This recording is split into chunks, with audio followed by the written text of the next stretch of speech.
Mockery? Not for the strong. They search for the weak, the lonely, the lost, the ones desperate to be seen. Your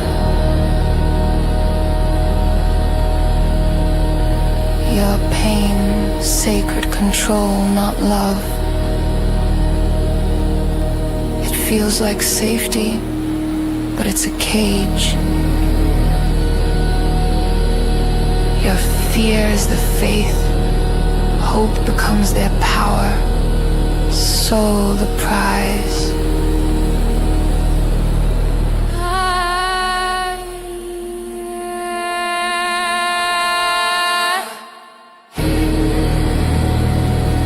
This is the warning. Trust no promise that demands your mind. No love should cost you everything.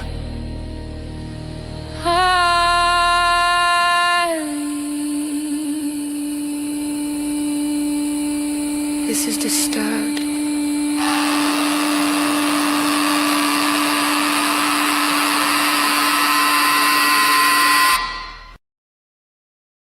It's always so creepy. I know. I almost wore my blue lipstick or a facsimile of some because I honestly feel like this should be a litmus test for sanity because I have lip stain that looks like the metallic blue before you peel it off, and then your lips Oh, are like a deeper color but not ridiculous. I'm like, how does anyone look in the mirror and willfully apply metallic blue lipstick unless they're pretending to be a cosplayer for the Titanic? I don't understand. well, and what wasn't this something? I think there was something back, I don't know, years ago, where women would like get some sort of like what was it, venom or something like that they put on their lips that would cause them to like swell a little bit or something. Oh, well, they have plumping lip glosses that have capsaicin or ginger oil in it, so it basically irritates your lips and then inflates them just a little bit. I don't know why you would do that to yourself. I like your Because lips. girls, They are. well, girls only trust gay men with fashion and gay men hate girls, and though then we grow up hating ourselves. It's a vicious cycle. It is a vicious cycle, and then that makes them hate women even more. So good job, women, gay men, hating each other while we're just chilling. Hey, I didn't say we're always smart. Hello, chat. Good evening. We're here for another interesting piece of this lawsuit that is no longer, but going through it sort of gives a little bit of an idea of where these fools are coming from, and so we get to dig into it just a little bit more. Oh, for the love of Cheetos. Oh yeah. Plaintiff's allegations. They have allegations. Let's be real. They didn't know what that word means. Well, the good thing is they actually had an attorney, I think, help write these things, which is good on them. You know it's a member. You know it's either like classically female or the male, stuff. Good to see you, Khaleesi. Yeah, welcome, welcome. She's here. She's here on the Rumble, not on the YouTubes. Welcome, welcome. Most definitely. And D. Robertson, you're very correct. No one needs capsaicin in certain places. Especially not on those lips. Nope, nope, nope. All right, plaintiff's allegation 2. They didn't start with 1? Well, you have to understand that one is this big long soliloquy just Oh, about okay. basically saying after Okay. after the letter it says, as you can see, Your Honor, clerk, Jeff and Shalele are completely insane. No person of sound mind would write such a threatening letter to make preposterous allegations and be called spiritual teachers of all things. They filed this lawsuit to attempt to silence the defendants for speaking the truth about their evil, sickening ways, extract money from the defendants because members of their cult have woken up and left their cult, and now they, Jeff and Shalele, are losing money. Oh. Okay, Plaintiff's allegation 2. Plaintiffs have learned of a conspiracy by a few disgruntled former Twin Flames Universe students who are each operators of competing transformational coaching businesses to smear plaintiffs' reputations. I'm like, they want reparations? They might after those lips. Well, yeah, look, they are all going to need counseling. Reputations create a false, misleading, and defamatory image of the plaintiff's businesses, practices, and spirituality. Defendants commenced and orchestrated a massive systematic pattern of online harassment and disparagement via websites such as Twitter, Reddit, Facebook, and via their own websites in an effort to usurp plaintiffs' current customers and dissuade plaintiffs' prospective customers from doing business with plaintiff by falsely painting them as abusive, manipulative scammers and practitioners of illegal psychotherapy. Well, first, defendants openly defame plaintiffs in public Reddit posts and Facebook groups dedicated to Twin Flames Universe. Then, defendants covertly and illegally access plaintiffs' email and computers to manipulate plaintiffs' Twitter account to impersonate plaintiffs and spew more negativity. Defendants also created fake, impersonating, and/or troll Twitter, Instagram, Facebook accounts to attack plaintiffs and their business, hijacking plaintiffs' own commercial advertising for their services to create negative ads that would denigrate plaintiffs' services while touting the defendants' own competing businesses. I like the paintatives. They're in pain. Well, and here is defendant Catsale's response. The only thing I shared was a website link to one of the published Vice articles on my Facebook pages. I also uploaded a video podcast to my YouTube channel that does not mention the plaintiffs' names. I had zero involvement with the publication of the Vice articles. The purpose of sharing the Vice article and video podcast was to inform the public of Jeff and Shillelagh's unethical business practices and greedy, manipulative behavior. A warning to stay as far away from them as possible. They destroy people's lives without any care. They are disgusting human beings. It is my first amendment right to share the article and video. I deny all other allegations as they are complete lies. Plaintiff's allegation: when their direct-to-customer online campaign of negative advertising was initially unsuccessful in promoting their competing businesses or to disparage the plaintiffs, defendants recently banded together in a self-described collective effort to expose the scumbags and to amplify their negativity by lying to a reporter for Vice Media. And once again, I had nothing to do with Vice Media, as this is referring to the two articles that were written by Vice. Plaintiff's allegation: as part of their scheme and conspiracy, defendants collectively convinced the Vice Media reporter to publish a fantastical and false account of the defendants' experiences with the plaintiffs in Michigan, which painted an impressionist caricature. I love that they're fans of Monet. Exactly. Monet. They probably think they're the same person, to be honest. Of Twin Flames Universe actual business, and was otherwise filled with outright misleading statements and lies. Well, here's my response. Please look up there at allegation number 5. Right up here. It says, once again, I had nothing to do with Vice Media, as referring to the two articles that was written by Vice. Okay? Plaintiff's allegation 7.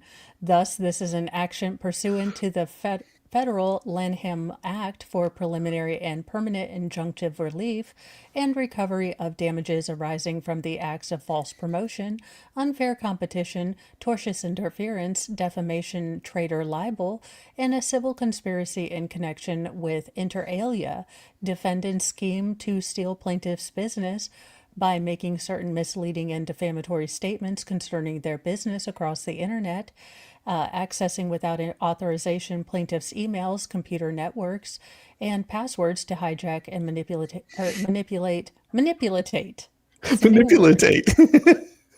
Sounds like something my husband would say when I'm like, I'm very cold. And he's like, I could be your heater. Mm-hmm.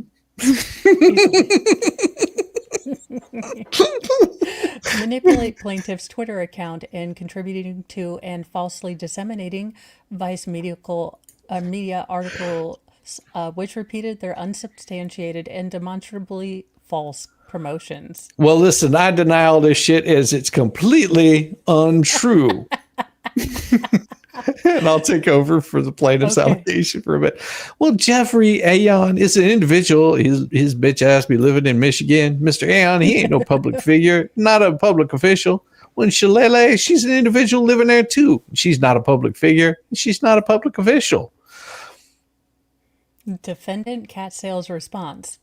According to their social media profiles, they are like totally public figures. It's kind of bitchin'. As seen in the next 2 pages as per screenshots. Oh, he has receipts. Oh, dude, put a shirt on. God, no. What the? Why does his chest look like when in Team America World Police when they it looks like it looks like they did that to his chest. It's like he got waxed like 40-year-old virgin, but didn't go through with the whole damn thing, and now the hair's grown back.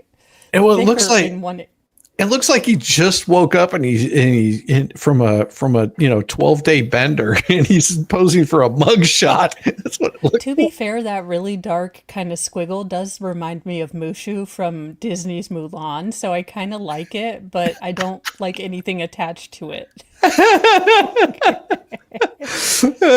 Yep, same picture. Oh God, no. Oh, more. Oh, now Mushu's in the fire. Mushu's in the fire. It says right here, public figure.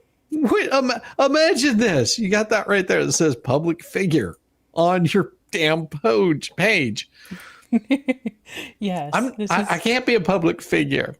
Uh-huh. Look, YouTube is not a verification that I am in fact a public figure. I can put that on my LinkedIn too. Yeah. And they got a picture. Imagine this is your backyard where it looks like a dog ran through it. You're screened in for it. That's a screen. Look, they were attacked by a violent squirrel. That is a violent squirrel. Well, plaintiff's allegation here. Now, upon the information and belief that Catsell either participated, scripted the false postings concerning the Michigan-based plaintiffs on various websites, and either physically posted them himself or instructed the other defendants and or his accomplices to do so under his authority and direction. Upon further information and belief, Catsell conducts substantial business in interstate commerce and within the state of Michigan through his business, Ascension Express. Defendant Catsell's response. This is a complete lie, okay? I did not personally script any false postings. Regardless, the plaintiffs, nor did I order anyone to do so. Again, no. I do not conduct any business with Michigan whatsoever. Never would you see me in the Midwest, just now. Not online or offline, not at all. I deny this allegation. Oh, well, I'm going to say this is my allegation. Defendants also took damn near steps to ensure that their conduct would cause damage and injury to the plaintiff's little humble Eastern District of Michigan by directing posts and articles about plaintiffs to persons dealing with plaintiffs in the Eastern District of Michigan. For example, defendants conspiratorially, they contributed article in Vice Media. It refers to defendants as inter alia, former devoted members of an online spiritual school called Twin Flames Universe, led by 2 glassy-eyed Michigan YouTubers calling themselves Jeff and Shillelagh, and claims that defendants called Michigan police and communicated with the local police department in Farmington Hills, Michigan. There's been emphasis added concerning their false claims regarding plaintiffs. What a dingus. Defendant Catsell's response. For the 50th time, I did not write the Vice articles. I'm not a journalist or a journalist, and I wouldn't go to Vice if you paid me. Being written whatsoever, I did call the Michigan Police Department once, one time-o, to add my name to the complaint list, which was started by ex-members regarding Jeff and Shakray because they are cult leaders and only wish to inflict damage on society without any regard or remorse. Go ahead and read the next one too. Just that. Okay. Also, further upon information and belief, like defendants derived substantial revenue. They made them bills, baby. From the interstate and international commerce in the course of their own acts and conduct. Well, now my response is being that this is going to be completely false. I didn't derive no substantial revenues. Jeff and Shakray have made more money than all of us defendants combined. Those bitches be always bragging about their expensive materialistic possessions, yet they claim to be humble. All they care about is making profit at any cost necessary. They are claiming unfair business competition, but in reality, the reverse is true. They are the ones creating unfair business competition for me. But I did not file a lawsuit or threaten them because of it. I deny this allegation in the same way with number 38 and 42. I deny all of these claims. All I did was upload a video podcast, which is sometimes elusive to Mo. So really, you're punishing me for knowing the Matrix. And share one of the Vice articles to inform the public about Jeff and Shakray's cult operation. I'm a public hero. Hello, Sister Sal. Plaintiff's allegation. Well, now in support of their attacks, defendants, they use their thing called the Twitter and that other thing called the Facebook, maybe a little bit of MySpace, some YouTubes, and some Reddits to distributing them the false misleading messages in effort to draw attention away to their negative campaign against the plaintiffs. Defendant Cat Sales response. I only opened a video podcast on my YouTube channel and shared a website link to a Vice article on my Facebook pages. It's my First Amendment right to do so. Don't tread on me. Hell no. Don't piss on my shoulder and call it rain. Hell no. I did not mention their names. I was trying to be good. They are testing the Jesus in me. And though I am washed in the blood, Jesus flipped some tables, okay? So don't you test the Jesus in me. Don't make me go flip no tables on you. So, or any of the members' name in the video. Again, I'm a good person, unlike them. And I disclosed in the very beginning of the video that for legal reasons, I cannot mention the cult's name. Almost like I was being discreet, which is something Jeff and Shakray don't know anything about. Honestly, sir, put on a shirt. No one needs a free the male nipple, movement.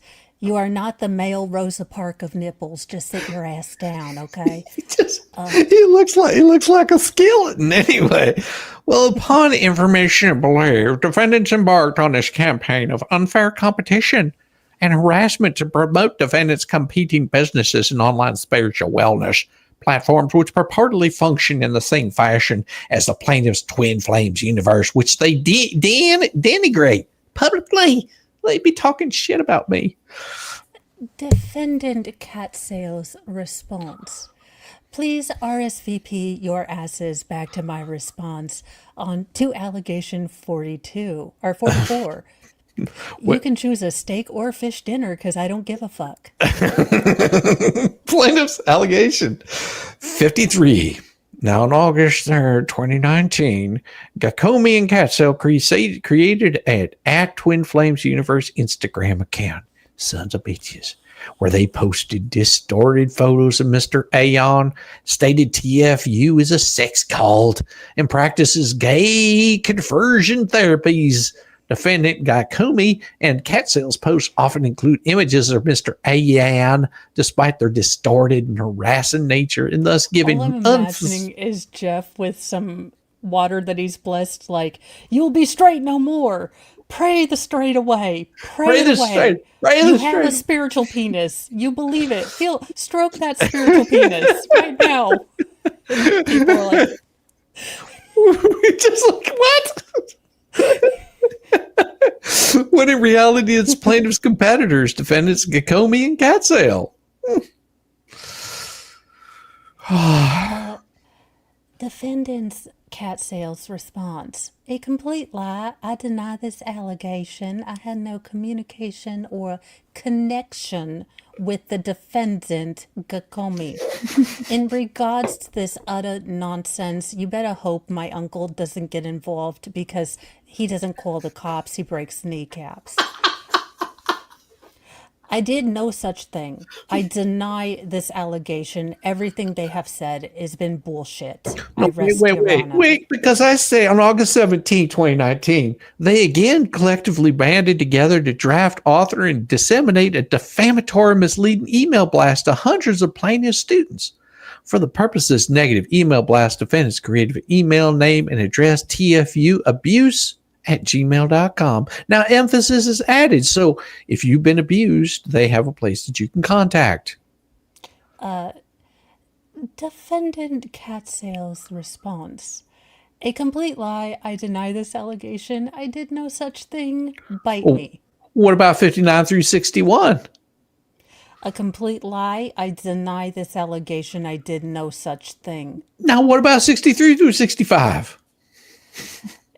Yes, I published a video podcast, and yes, I did get likes, comments, and subscribers because of it. However, I did not mention the plaintiffs' names throughout the entire video, and that's why they're really mad. It's interesting to live rent-free in crazy people's heads. I state in the beginning of the video podcast that for legal reasons, I cannot mention these dingbats' names.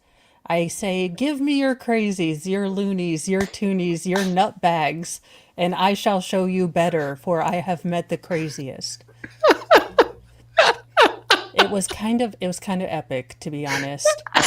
It was a bit Caesarean, to be honest. And yet they are mentally unstable, codependent narcissists preying on empathic people.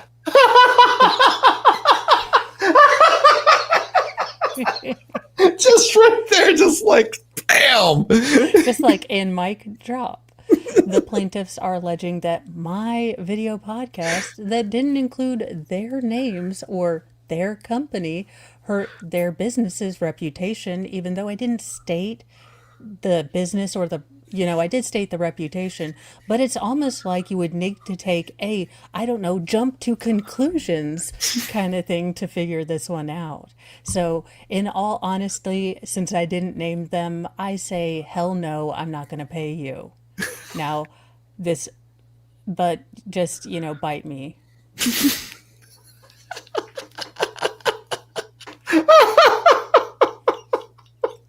I mean, I could foresee the lawyer having to tell them, you can't just say, fuck you, I didn't do this. Oh, yeah. And she's like, look, we're going to word this out a little differently. So he's saying, like, bite me. And she's like, the defendant denies these allegations. And he's like, no, I said fucking bite me. We can't. I can't do that. It's so bad that attorneys have to be all like nice and everything in court, which is true. They have to be, because they wouldn't say that in court, although behind the scenes they're going, oh, bite me. Yeah, pretty much. Oh my God. What about number 66? Defendant cat sales response. It is not illegal or unethical for the defendant Gakomini. Look, he's part of my family. He's the cousin that we, invite, but he has a bit of a shady side. He says he's perfectly legit now, but, we just don't ask him where he gets his Robux. Now, to comment on my video and promote her own video, I, Adam Catsale, deny all further allegations made by plaintiffs as well as any other allegations I didn't address that are listed in the complaint. I suggest the court determine this case to be frivolous in nature, to motion to close the case with prejudice. Yes, I do suggest we do that before my family gets involved. This is a cult. We've got, the familia. Just saying. Running around I the don't- familiar with the I pocket don't know full of if shells. TFU has enforcers like we do. I'm just throwing this out there for the safety of everyone. I suggest that the court determine. Oh, and finally, I suggest that the court deem Jeff and Cray Cray, the plaintiffs, to be labeled as vexatious filers. They are disrespecting and wasting the court's time. A lot like my uncle's parole meeting, but still. Due process is a right. Not to mention harassing multiple other people. I feel they will not stop, and it would be a tremendous benefit to society if they were only allowed to file a new lawsuit with special permission from the court. Oh, but it doesn't end there because we got more documents. You have to understand, this is only document 9, and some of them we won't show because there's nothing to show in those. Give me just a second. I'm gonna drop down here because there's a couple of things that, for whatever reason, in this particular one, it will not let me like close out certain things. Oh no, this one's not the one. It's a different one. Let's see. Okay, sorry, that's just an extension for time. Doesn't matter. I thought I had cleared that one out. And then they filed a motion to let's see. I'm pretty sure that this is the one. I want to double check it and make sure. Because this is the one where I think, yeah, I've just got to go through this and see if I could block this out. It's not allowing me to keep it permanent. It gives me all kinds of errors because there's something wrong with the document. I haven't figured out what it is, but it won't let me block stuff Is it out. typed in Comic Sans as well? No. This is done by Ophelia. So this is Ophelia's Arcelia's. I'm sorry, Arcelia's response. The voices I am going to use. Oh, and it's pretty. Let me close that right there because I don't want to have that shown. And then close that there. And I went through this earlier and I tried doing it, and then it gave me all kinds of problems. And I was like, I don't want to have that shown. It's mainly just like the people that were helping them out because they don't need to be harassed or anything like that. No, and you know that Jeff and Cray Cray are just the type of people to unleash their minions on people. Yes. It's worse than a K-pop rivalry. Oh, don't And those mention can get violent. Well, there's lots of nails and hairs and possible boob jobs involved in those. Allegedly.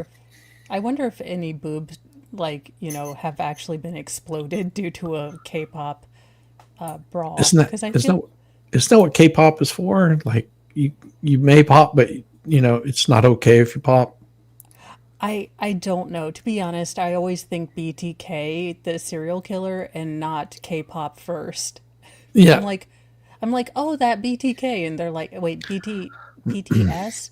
I was like, is it all in Korean? I don't understand. Also, do they have any men? Yeah, the K-pop has men. And thank you so much, Sister Sal, for the gifted membership. I appreciate it. That is wonderful. I did get you a sticker on there, so thank you very much. Thank you. I love you. Okay, so here is, and believe it or not, this is not going to be a really interesting read. And we can just we can go through some of this stuff that I find is pretty important outside of the filing. For one, Arcelia which is also known as Miss Hughes, is filing pro se, but is also submitting the brief in support of her 12B motion. Now, it's very important to notice this right here, okay? And the reason that you file this is because Arcelia is not an attorney, does not know how to be an attorney, and can't afford an attorney. And so what Arcelia did is went to a legal assistance, which it shows right here. The document was drafted or partially drafted with the assistance of a lawyer licensed to practice in the state of Michigan. This document was prepared with the assistance of Detroit Mercy Law Pro Se Legal Assistant Clinic, Theodore 11 U.S. Courthouse, gives the address. And so if you're in Michigan and you need assistance, this is the kind of place that can provide that kind of assistance.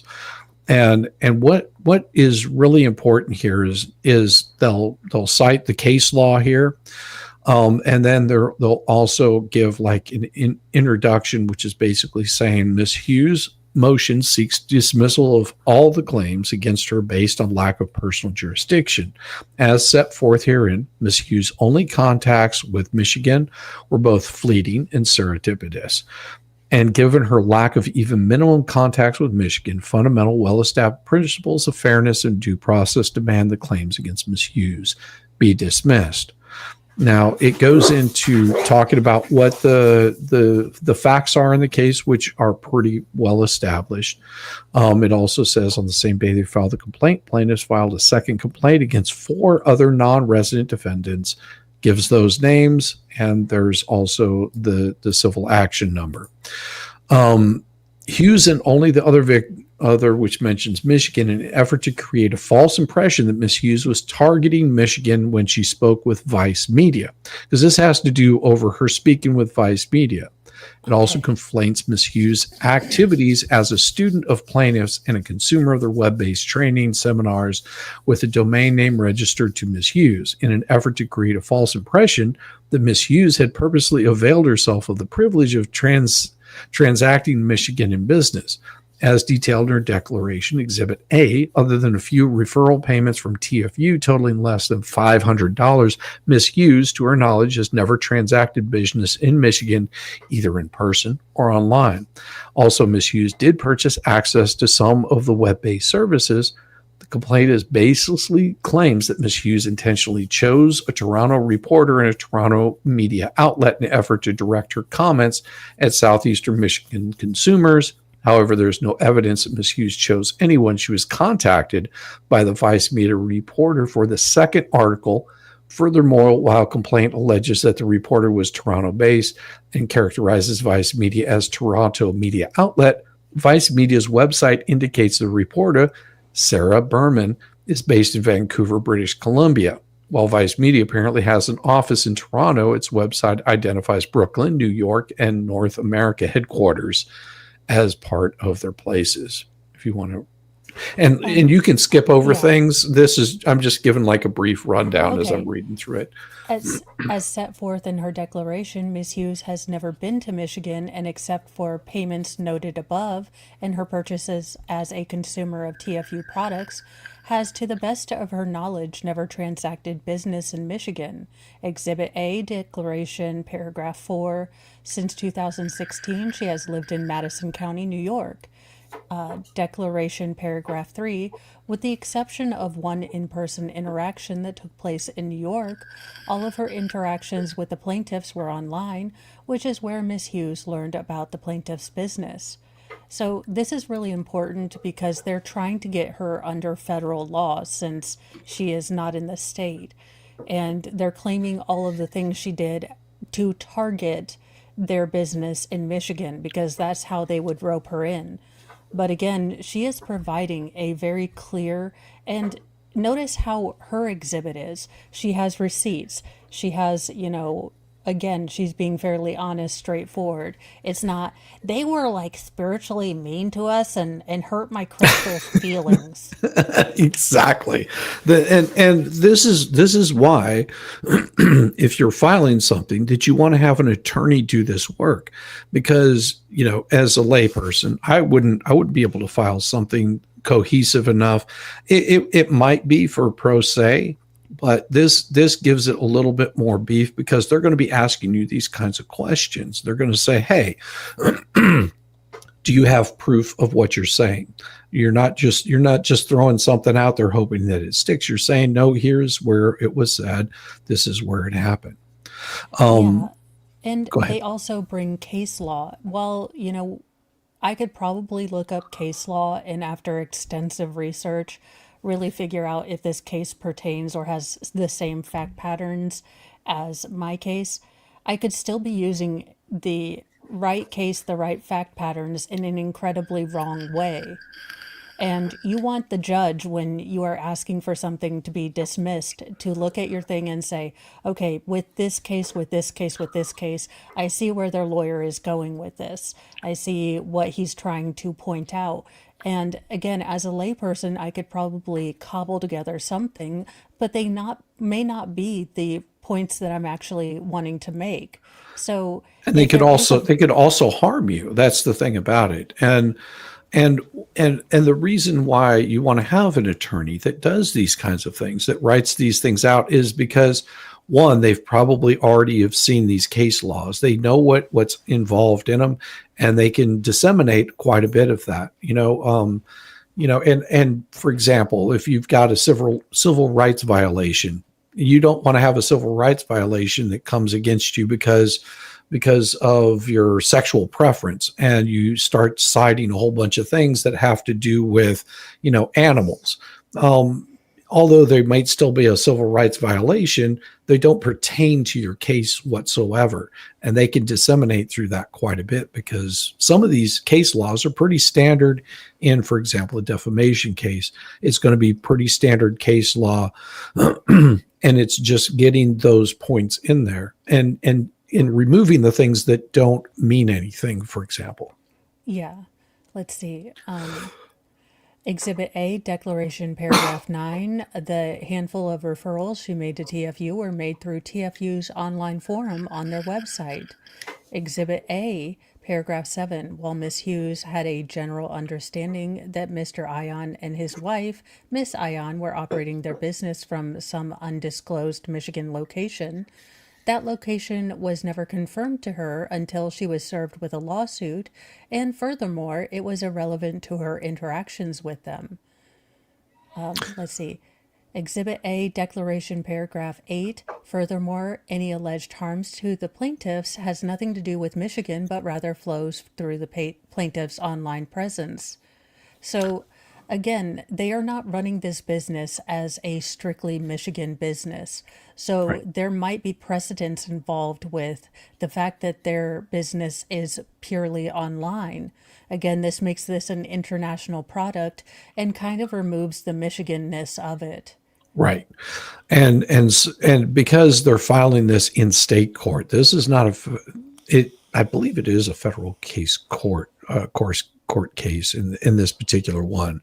But this is part of establishing jurisdiction, like where the case will be held, and all of these things can affect slap laws. They can affect all kinds of different, very specific laws in those states. And you also have to follow those specific procedures. In essence, I found out about you, douche canoe, through watching your content. Well, that's awesome. I'm glad you did. Finally, plaintiffs. No, they're talking about them. Well, no, I got the. I was kidding. I was like, thank you. Loving it. Finally, plaintiffs' motives for bringing this lawsuit in Michigan are suspect given their threats to Miss Hughes and apparently to others. Again, see the motion to dismiss filed in the second Twin Flames case. And they're going to be able to really parse out and put the footnotes in the format that the court likes. Yes. Again, what you don't want is your judge having to figure out where they're going, because they don't have a lot of time. It will piss them off. And what is the number one rule in lawyerology? Don't piss off the judge. Piss off the judge. They subpoenaed her to the courts in Michigan where she doesn't live, and she will have to pay travel expenses. Hotels, food, court court fees, lawyer fees, in addition to the money we sue you for. This was a direct quote from the threat letter. Yes. See Exhibit D, the cease and desist letter. And we've shown that cease and desist letter. It's a very long letter and very, you can tell it's written from a place of anger and not love. You can tell a lawyer didn't write it.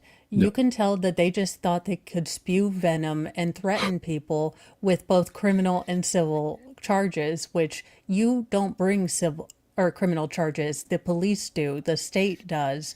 So again, Jeff, you may be God, but you're not a jurist. So maybe stay in your lane, bucko. Yeah. It's one of those things where, it really, I can understand if you want to send somebody a cease and desist, and usually in a cease and desist letter, you want to make it plain and simple.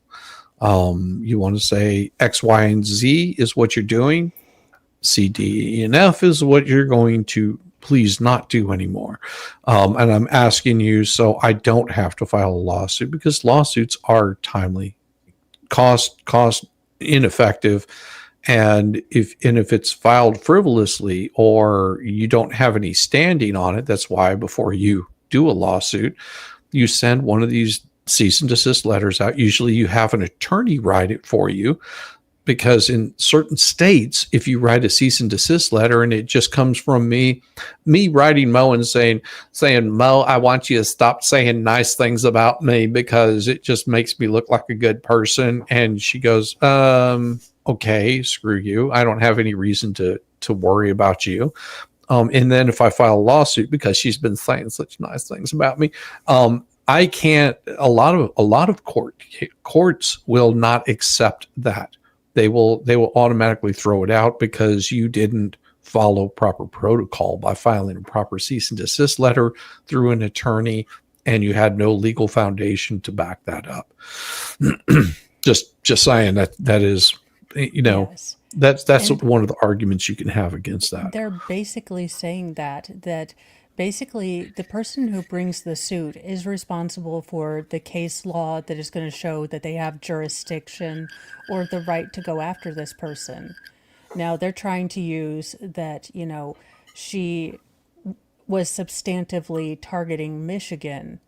Yes. Again, she's never been in Michigan. She's never been to Michigan. She didn't even know where they were living. So other than it being vaguely in Michigan, she didn't know. So again, it's very hard to prove that she deliberately attacked Michigan, which is how they're trying to rope her into this lawsuit. And that's why they're saying they have the burden of making the prima facie showing for that the courts exercise personal jurisdiction over non-resident defendants is warranted, has all of the case law that involves that.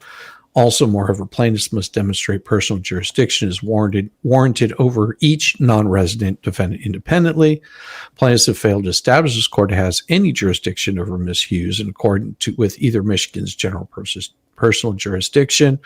That's all that this is right here, that part of it, talking about the long arm statute. Now, the long arm statute does exist, the existence of any of the following relationships between, and this is what is Michigan specific. Each state could be completely different. And that's the other reason is you go to a lawyer, because if you're being sued out of state, you have to stay within and play by the statutes of that state.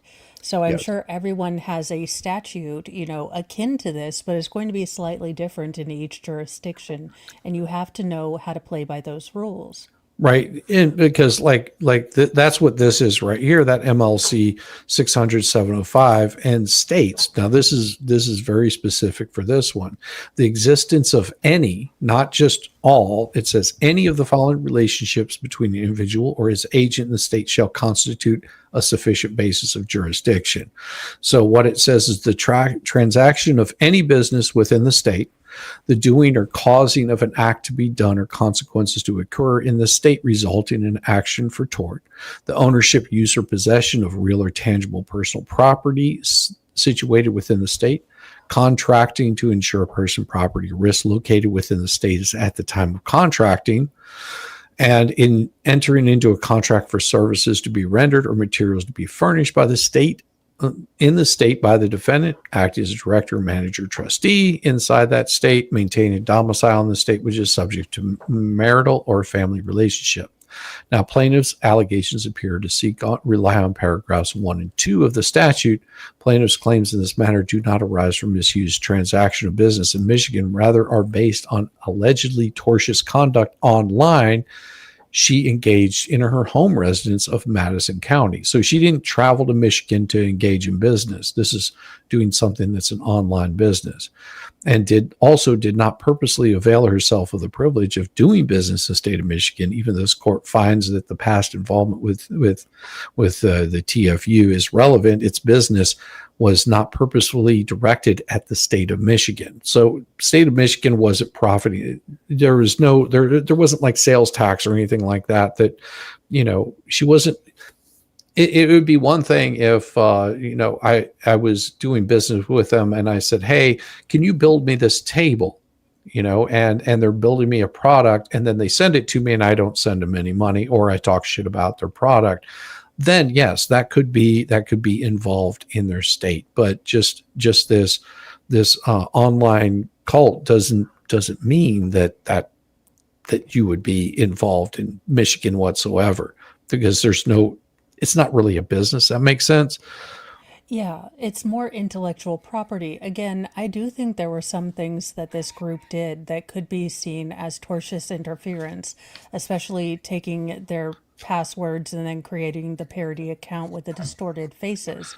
That, I do believe, could be considered tortious interference, because it's basically tortious interference is screwing with your ability to make money, that kind of thing. So that, I believe, was a step too far and is something that they could be punished for.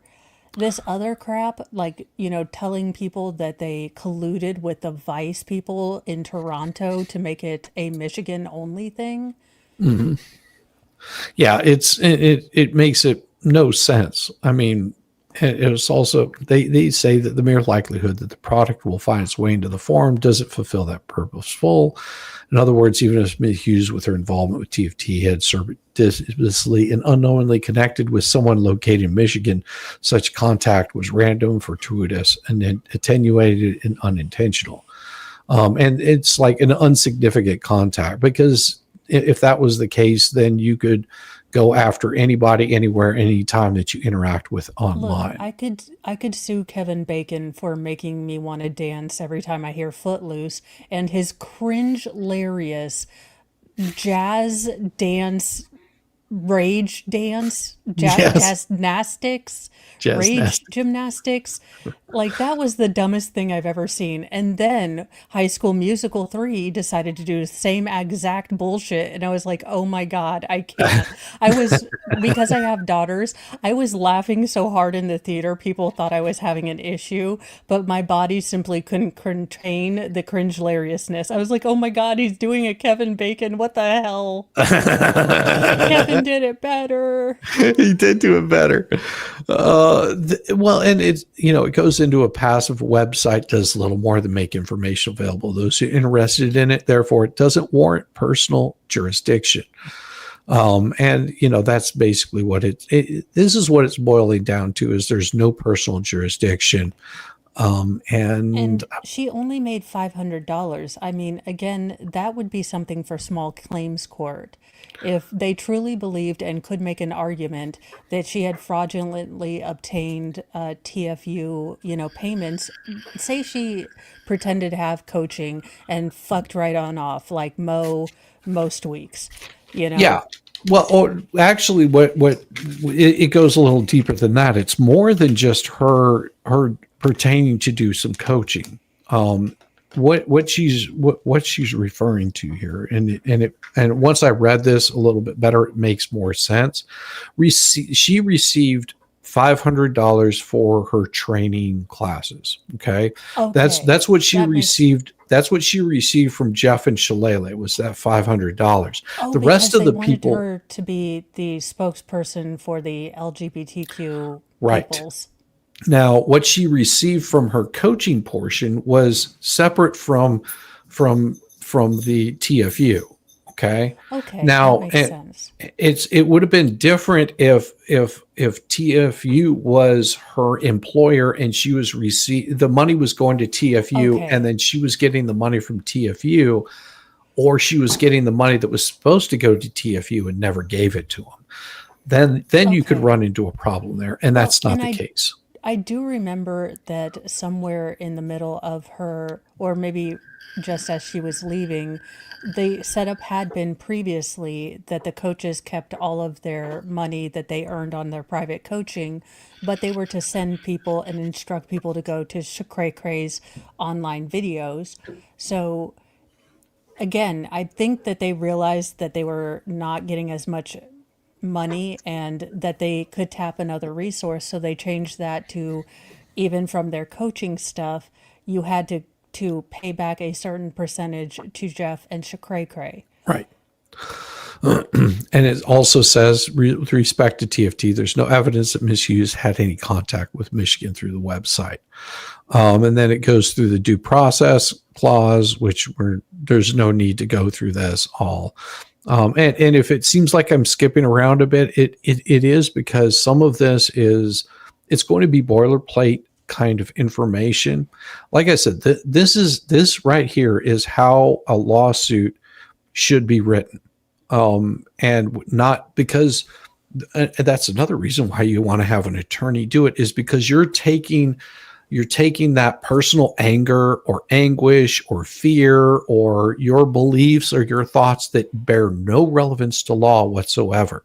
Well, You know, there's also, I think, what is it, 64 claims. So you have to reply to each one methodically. You have yes, to satisfy all those claims. And I know if I'm heated or I'm upset about something, I will tend to speed read and not read things clearly, not understand. So I can miss entirely all of the context. And you want someone that can look at this and say, unemotionally, okay, we've got 67 things to respond to. Let's go one by one and translate the very real kind of anxiety and things like that into legalese. exactly. And that is something that, you don't want to have that personal connection. An attorney's going to be able to say, yeah, I'm not saying that to a court. You know, I'm not good. There's no need for that kind of language. We can say that without saying that. We can make it clear to the court how this is frivolous, and I can do it in a much shorter term than trying to explain every single shitty thing that they did to me. And that's why you want to have that separation, because you're wanting to air out those grievances because you're pissed off. You're saying, listen, they did this to me, they did this, they did this, they did this, they did this, they did this. And a lawyer's going to go, that boils down to absolutely nothing, because your feelings don't matter to the court. What the court cares about is the legal process for it. They don't care if your feelings were hurt. They don't care if you cried your eyes out every single night. That can come in later. Like, that's how it caused you the personal, physical, Yeah, emotional the only damages. time the court really wants to hear these sort of personal stories are going to be at victim impact statements, Right. because that's when the court is allowed to put a weight on the emotion, the physical suffering, the loss of whatever you dealt with, what brought you into court. And again, that's because our country, and our legal system, in a chance to be fair, we do have to take our lumps, kind of. We do have to, have an unemotional, in theory, unbiased, system that is going to really take care of, and protect the due process rights for the accused. Right. So, it does mean that it has to be emotionless. It does mean that it has to conform to statutes and standards. And it isn't until the end that you get to say your piece. And then Right. the judge can take it into account. And unfortunately, you have to roll the dice to see what weight the judge gives you. But this is the justice system that we have. And it's not perfect, but it's the most impartial one. Yes. which is kind of sad. Well, and it is, but if you think about this in that kind of term, just because someone comes up and slaps me or slaps Mo, one of us we both get slapped. The difference is you don't, I could probably take the slap better than Mo could, as far as, just being my physique, but it would still be considered battery. Okay. That is, and you want to have that separation of, it doesn't matter if you hit Mo or you hit Shizzy, it's still battery. Now that becomes really important, because if it ends up taking away that ability to say, yeah, but it was Shizzy, so he can take a punch. Well, and to kind of illustrate how it also is, this, our law system is adaptable. Let's take that scenario and extend that. I fear for my life. It's the middle of the night. I don't know this person. They have just slapped me. They have invaded my space. So I decide to take my Derringer out of my double D's and, pop a cap in his ass. Now, if Shizzy was to do the same thing, again, this all relies, and most statutes will say what a reasonable person in the same situation would have done. Now, the court does take into account that I'm not a big person, that I was a female, that I'm handy capable. Now it's a hate crime. And after they've given me my medal of heroism, they'll simply say it was self-defense. Now, if Shizzy did the same thing, but it was daylight, this was expert, and he just blew him away because he was done dealing with expert for the day, that is a completely different fact pattern. So while we do have the kind of leveling of the playing field, the fact patterns are always going to really, really tell the story. That's why, despite Daryl Brooks thinking he's the same as, Kyle Rittenhouse, and should have been exonerated, the fact patterns are completely different. Right. Or actually the better would be Rittenhouse and Theodore Edgecombe. Yes. Yeah. Theodore Edgecombe came up and instigated by actually striking somebody, and was confronted and pulled a pew pew out and deleted somebody. And whereas Rittenhouse was going away from these people, and they attacked him and were striking him, and he got one off of him, and as he's trying to get away, he's got more people attacking him. And at that point, a reasonable person is going, listen, there's nothing this kid can do except use what he has available, and that's what he has available. It could have been a knife, sword, or anything that could have caused just as much damage to these people, but that was the tool that he had. So they have to get past that thing of is he allowed to have this? Which, yes, he was allowed to carry that firearm in that state where it resided. But whereas he crossed state lines. He crossed the state lines. Yeah, he crossed the state lines, but in that state, it never left that state. So there's a big difference. Shizzy, but right. And also then you look at Edgecombe. Edgecombe shouldn't have had a firearm. That's the thing. He was already not allowed to have a firearm. And then on top of that, he took off running. Whereas Kyle Rittenhouse said, I am the guy that did this. I'm trying to turn myself in. Nobody took him in. And after talking with some people, they're like, you need to go turn yourself in. Once he removed himself from the situation, he went and turned himself in. And that's all of these kinds of things really come, and those kinds of things are what comes out in court. All the fact patterns can be completely different. The same outcome happened. Somebody lost their life, but leading up to that is what matters. It would have been a big difference in Kyle Rittenhouse's case if he would have been struck by people, went to his car, got his rifle, came back and started shooting them. That's not self-defense. You can't claim self-defense by doing that. No, and that's what people don't understand. While the law is very kind of standardized and boilerplate, there are also so many areas of gray. Everything depends on your fact patterns.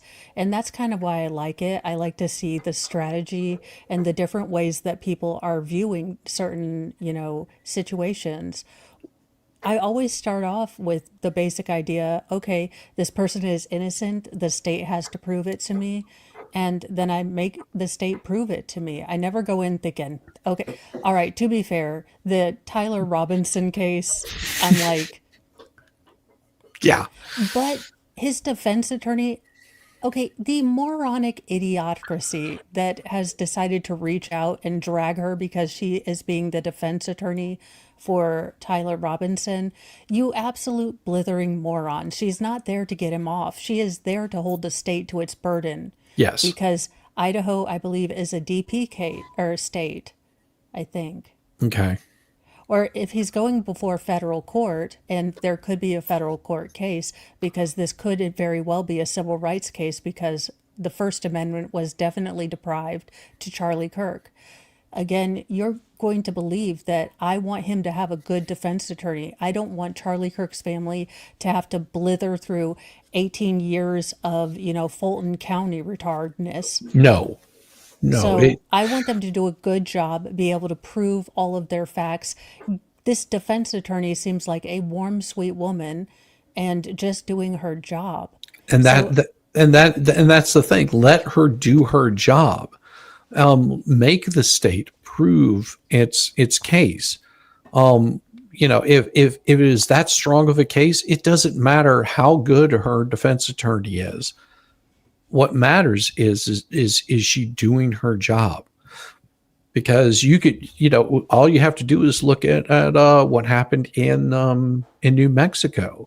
You had prosecution that was doing some screwed up shit in the Alec Baldwin case. Okay, pretty straight up screwed up stuff. And look what happened with Alec Baldwin because of the mistakes that they made. Hey, don't be disparaging. Agu Newman. We have to cover the Theodore Edgecombe case. I think we would have a blast because holy crap is that. Yeah. Look, I just love the prosecutor because I have a type, tall, white, and nerdy. But also, I realized that we wouldn't be good together because watch him run out of Diet Coke on the same day I run out of Coke Zero. We'd just be like, oh gosh, what is that film where they were supposed to go undercover in the 70s and then they became addicted to heroin and Layla was on the soundtrack? Oh God, I know which one you're talking about. We'd just be like sitting Nancying it on the kitchen, like somebody bring us some caffeine, man. I feel my skin crawling.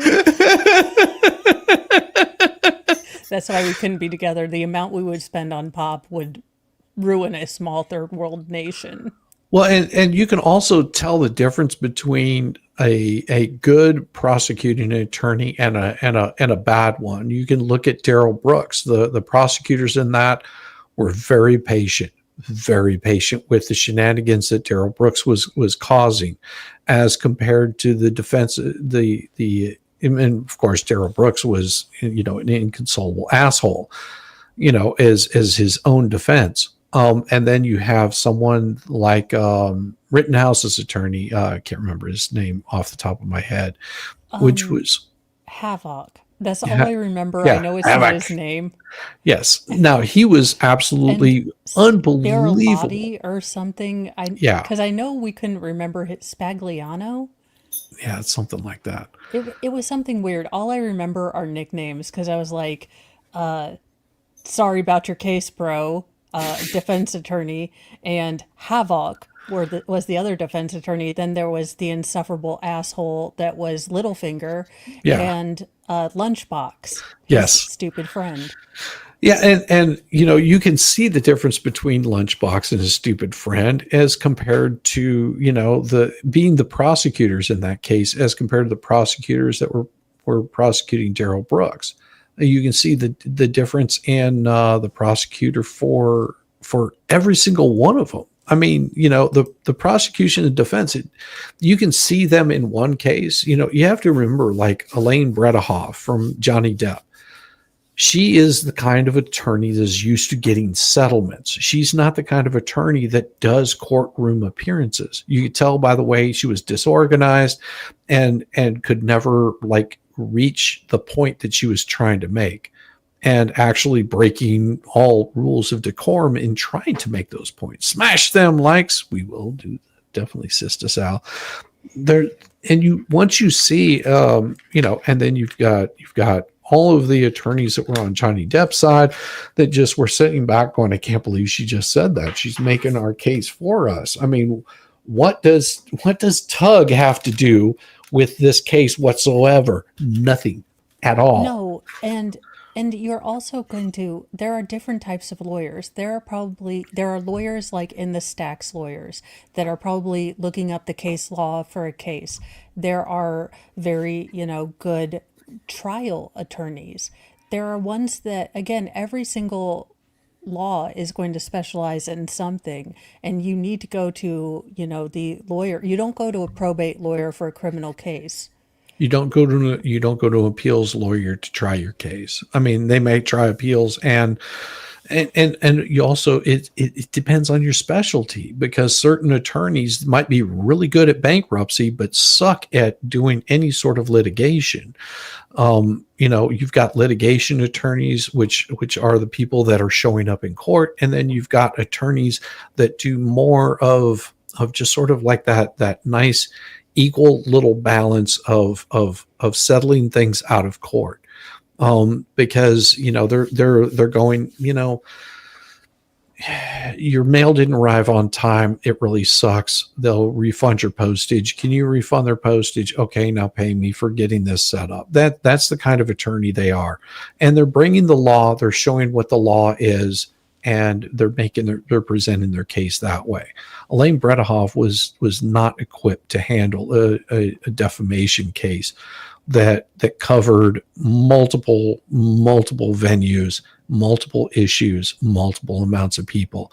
She just wasn't equipped for it, because and I'm not saying she's a bad attorney. It's just No. she couldn't be effective in her role. No, and that's why when people get kind of sticker shock at the retainer, they don't realize that, say for a criminal attorney, he's now got to put a couple paralegals, look up cases that actually pertain to your case, has to look at all of your discovery, has to make sure if you're legit, if he's going to be doing, a facts-based defense or your constitutional rights have been upheld kind of defense. Yes. And in some cases, there is nothing for the defense attorney to do other than to uphold your rights. And I really had this kind of black and white kind of view on lawyers until a friend of mine in high school, or I guess a person in my class, her dad was a lawyer, and he was actually a big lawyer in like a fairly controversial case. And I said, well, how do you defend people are guilty? And he said, my job is to defend their constitutional rights and hold the state to its burden of power or burden of proof. And I thought, gosh, that's a really interesting idea. And again, and I was just scrolling through this. Basically, it's just giving a rehash of what was said here. It's a very short list of things, of basically the same things that they made as far as a declaration. Talks about map received containing a physical address, talks about the amount of money, where they lived, and also attaches the nasty letter that was written. We're not going to read this every single time, but basically it's just saying that they wanted a retraction, delete your attacks, move on, state you agree, and they'll assume that they've been decided to take to court and have law force you to stop, and you'll pay for damages and all that kind of crap. Jeff and Shillelagh. Most guys stop disparaging my Wisconsin. They're surrounded by Minnesota, Michigan, and Illinois. My response. Wisconsin is the Florida of the Midwest. Change my My mind. mind. I love To be you, Mo. fair, I'm from That's Indiana, awesome. and sometimes I feel like we're the Florida of the Midwest. It does change. Florida is always Florida, Yeah. but our Florida of the Midwest often changes. So, in response to what they filed here, and again, thank you so much, Sister Sal. I got you a sticker on there. Thank you. That's appreciated, and definitely smash those likes. Now, so what I did is I pulled up what their response was, which was the Twin Flames coming back and saying, this is a reply to their counterclaims on Adam, and we just finished Adam what he had read off to him. It was them coming back, stating who they are, and what they're stating is asserting claims against the plaintiff, counterclaim, or against another defendant, cross-claim if applicable. Just says no response is required to the extent is necessary, it's denied. And then comes down to, with respect to Cat Sale's prayer for relief, no response is required to the extent a response is deemed necessary. Plaintiffs deny allegations contained after paragraph 3B clause and further avers that Cat Sale is not entitled to the request of relief or any relief whatsoever from plaintiffs. They do have some affirmative defenses, which is one through, I'm not sure. There's a few of them. But these are boilerplate responses. This is the kind of responses that you would expect to see in a counterclaim, basically saying it's okay. Go ahead. Sorry. Well, because Jeff would have, origamied a middle finger and sent him back that. So again, this is why, especially the smartest thing they did was get a lawyer after the first cease and desist letter, because we have seen the crazy lengths they will go to when they are not contained. Now Yes. the court is just looking at, okay, these are statutory things that he has to prove before we can even get to a counterclaim. So again, they're going to nip it in the bud, but they're also going to use language and statutes that the court is familiar with, not like, screw you, you're mean, and you told Voss about us. Exactly. And so that's why whenever this one came in, it's just basically plaintiffs raise each and every defense available to it under the applicable laws of the state of Michigan. So they reserve the right to raise additional defenses. But as far as a response goes, this is, I joke not, 4 pages as response to their counterclaims. And these are the kind of lawsuits that yes, although they are very boring because there's no pizzazz to them, there's no flames, there's no crazy accusations or anything like that. It's doing exactly what it's supposed to do. It just says, our response is we stand by what we said, and there's no counter. They have no defense against the counterclaims. You can either agree or disagree, accept or deny. And that right there is why I just sort of wanted to touch on them. They're very short, and that's what you would expect from a response to something like this. It really, and those kinds of things actually sit well with a court. Present you Ilan Omar, J.B. Pritzker, Rashada Tlaib. I think maybe you spelled those wrong, but who cares? We got you. Well, to be fair, the Avengers of the Midwits are a personal cross to bear, but we also have douchey politicians ourselves. Don't forget, the great Mike Pence was our contribution to the paint with all the colors of beige. You're welcome. I think he's responsible for the beige mom trend. It could be.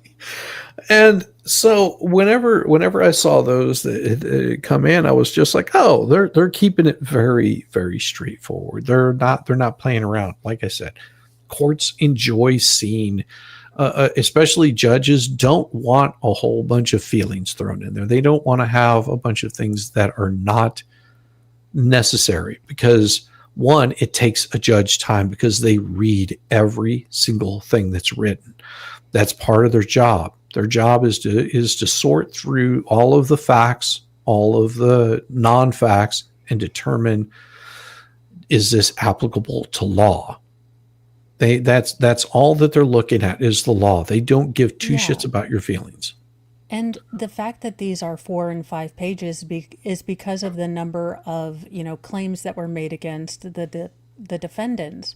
So it's not that, they want these to be 4 pages. It takes that. I mean, I think it went up to 67 or something. Yeah. Again, you have to respond to each and every one of those. And you can use the kind of expedited, please see response to such and such, Yes. there. And Yeah. that's what the judge is looking for. He doesn't want to have to go through, we are spirituologists and Sagittariuses, and we are not public figures, even though it says it on our Instagrams.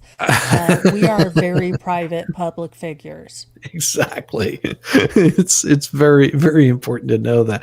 Little D, how you doing? Good to see you.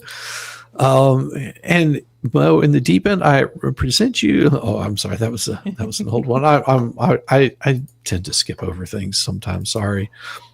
So this brings us to the last one of the night. We'll probably get through all of this. It's not very long. Trust me on that. It's only 19 pages, but this one does throw a bunch of stuff on there. I'll get through the preliminary statement, and we'll just whenever I get tired, I'll hand it over to you and make it a little bit easier. So the gravamen of this motion should be denied is simple. Hughes operates at least one of 2 interactive websites where she sells her services, possibly to Michigan residents. That's important, possibly. In a competition with the Michigan-based plaintiffs to this date, while she made false statements and misleading statements published on Vice.com about plaintiffs' services and promotion of those same services after she unilaterally engaged with plaintiffs in Michigan over a period of almost 3 years, why she now believes her commercially... Unilaterally. Again, that would mean that she was the only person reaching out when they definitely engaged her. And did they understand the words that English means? This is the attorney writing it. Well, again, the possibility of Michigan residents is the same argument in reverse of what she said. Basically, her online business is an international web-based business because she doesn't screen people like, if you're in Michigan, suck it. That. But again, it's the same. It's the same argument, but they're trying to saying that she unilaterally engaged with plaintiffs in Michigan. Now that it's true, but that's not what her business involved. Her business was everywhere. It wasn't targeted towards Michigan. It wasn't like she was selling tires only to Michigan. Okay, this is this is something that's over the internet. It's everywhere. It's the same way as any YouTube, podcast, radio station, unless that radio station just can't be heard in your local area because the local radio station doesn't carry it. You can't go after them like that.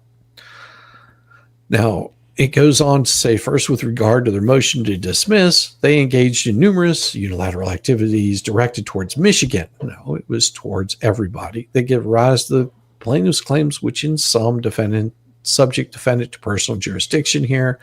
Hughes repeatedly reached into Michigan on her own to purchase digital educational content and attend live classes. The content from these Michigan-based classes is at the heart of this case, insofar as she manipulates plaintiffs' online presence in at least two different ways, hijacking their social media. Hughes then, this is Ella, I believe, then acquired the educational content located in Michigan. No, this is Ariel or RCL. So this is in response to... no, I believe this is... Oh, well, why are they using Miss Hughes to... Yeah, it's Arcelia. It's Arcelia Hughes's motion to dismiss. I'm sorry. Okay. Yes, you're correct. Hughes then acquired the educational content located in Michigan, accepted the contracts. The fonts targeted all 4 plaintiffs or existing students, partners, as well as potential clients with negative advertisements meant to promote her competing services. Now, Arcelia said, that wasn't me that did that. If I'm not mistaken, it was Ella that did this. Yeah. And this is why it's also very important for your lawyer to be very mindful of facts, because Arcelia has never taken credit, and the two that did that boasted about this. And this is also something that you are paying for when you do a multiple defendant lawsuit. They have to be very specific over what claims they're making with which person. Now, it does seem like they're just doing the shotgun approach to all defendants, and that's probably going to be something that the judge is going to bitch them out for. Well, in some of them, what they're trying to find is they're trying to find a group conspiracy. Like these people were doing this as a whole. They were doing this as a group. It was a unilateral attack. And I've seen these kinds of things before where, just because you and I are talking about something doesn't mean that we're unilaterally going after somebody. We're just unilaterally discussing an issue. Well, also, it's a currently trending, product. I'm not trying to be that guy whose name I can't pronounce that does live streams just because I'm covering live events now. I'm trying to be Mo, but there are people that could argue, oh, you're trying to be JLR, you're trying to be this. No, I'm just seeing if I like this and giving it my own twist. It is, something that I've been looking into, but it's not, I didn't go in there to, specifically steal Ikmail's, intellectual property or intellectual idea. There are, Right. It would be the same as saying that Shizzy's copying me and I'm going to take him to court because he's, copyright infringed on me. Yeah, because we both do a morning stream, and sometimes our streams overlap. But for her to come after me and say, "Well, you're ruining my business because you're doing it at the same time I am," did you realize how many people are streaming at that time of the morning? You're just not listening to them because maybe that you're not interested in it. Same way as at night. There's multiple people that are streaming at the exact same time. You could have anywhere between 100 to 200,000 streamers or more streaming at exactly the same time. It's ridiculous for you to sue somebody over that. It's just like suing somebody that owns a restaurant because you have a restaurant right next door. I mean, who does that? Well, yeah, of course they have a restaurant right next door. That's the location. It's a restaurant alley. Nobody would sue the next door neighbor of a competing restaurant.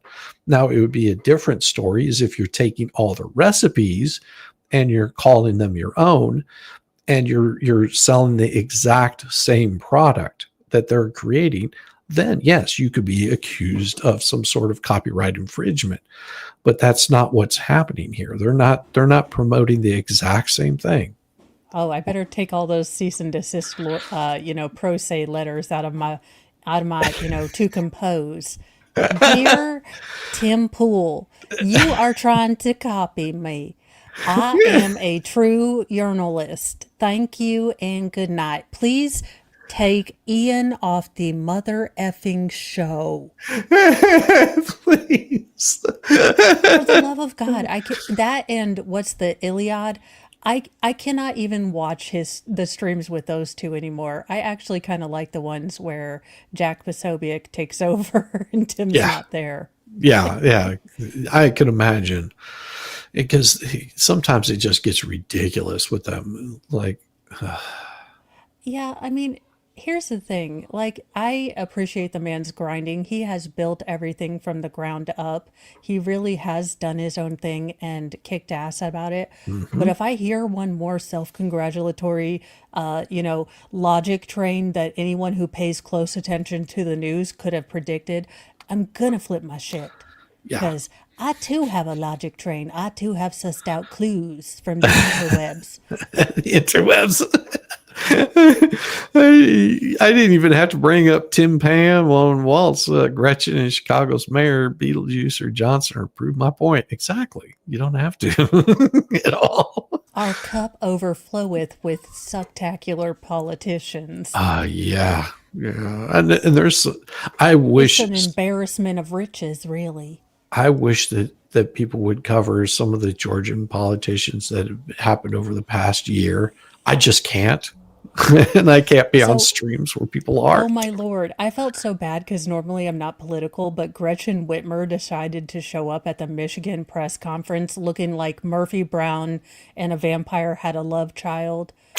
And it's rare that I feel like a tan ma'am, but she was paler than me, and that is an achievement because I can't even stand in front of 100-watt bulbs without getting a lobster burn. So I felt really important. I was just like, oh my God, shut the hell up, ma'am. I was like, look, you guys, if you like Gretchen Whitmer, that's fine, but she pisses me off royally.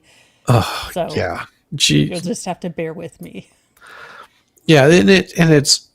And see, this is, after seeing all of this, and like I said, I'm scrolling through quite a bit of this because some of it really doesn't, it doesn't matter. They're just trying to prove their point on this. And they're just reiterating the same claims that they made in one. They're trying to get in a little bit, trying to dig in a little bit harder and being more specific, which is good on the attorney because, if you're throwing out there something too broad, then, you tend to miss, you're not, and it's a difference. It depends on how you choke your shotgun. If you're a hunter, you know what this means. You can get that scatter shot that scatters out and does a little bit of damage to a whole bunch of things, or you can have it a little bit more, centralized, where it does a lot of damage in one specific area. And they've been That's using. why I load rock salt, buckshot. You get 2 warnings, sweetheart. That's more than the good Lord requires me to give you. Well, you'd be surprised how much damage rock salt can do. P.S. I don't know if this is actually a real thing. I've only heard about it in books, so I don't recommend it. I'm not a gunologist. No. Speak to your local ones. 'Cause Yes. I don't know what I'm talking about. Be careful. Firearms Also- are dangerous. Also, it could be illegal in your neck of the woods, so always check that out, because Mo's just talking out her ass. She's not your lawyerologist. She's not going to get your bail money. So, honestly, she is just a jackass mouthing off on the internet. Don't take their okayest guru life advice. You'll also see something in here and talks about 12B motion. Okay. 12B motions you'll hear quite often at the very beginning of any sort of lawsuit. Usually as a counterclaim, you're going to see a 12B motion, which it says, Hughes is subject to be a specific jurisdiction based on her Michigan Act's 12B motion, especially this one right here, which is the Federal Rule Civil Procedure 12B2. So this is federal. They're basically saying that, a 12B motion is saying you don't have jurisdiction over me. And they're saying that, this dismissal under that would be improper. Now, most times you're going to get past a 12B motion. It's not hard to overcome a 12B motion. All you have to do is just prove there is some jurisdiction there. And a lot of times courts will say, this person deserves some sort of relief. And, even if your defenses matter, well, these will still overcome the 12B motion.